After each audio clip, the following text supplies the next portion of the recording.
for today's video mga idol. So siyempre, ang recipe natin ngayon ay kalderitang kambing. At siyempre naman, yung karne ng kambing natin ay pinapakuluan pa natin. So ito mga idol, tingnan nyo. Wow! Amoy pa lang ang aroma. Lumalabas na.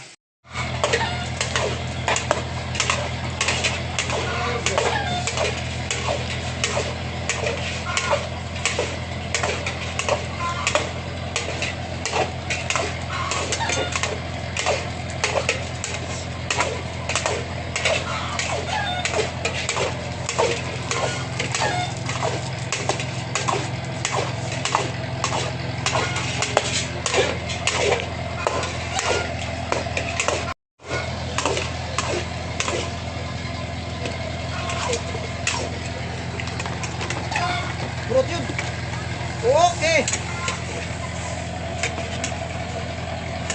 Okay.